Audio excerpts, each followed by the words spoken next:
Единица како казна за бојкот. Учениците кои изминатите денови не ја следеа наставата поради спорната дигитализација на учебниците се соочуваат со страшни притисоци. Предупредуваат од иницијативата "Настава и учебници мора да има".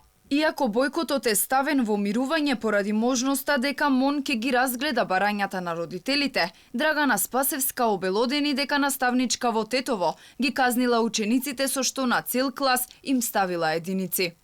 Цело време се заканува дека ќе им намалат поведение, се вика деца на разговор кај директори, преку децата се врши преку децата се врши притисок. Денес дури дознав дека една наставничка пишала единици на цел клас кои што не биле уклучени. Мислам, единица за отсуство не постои.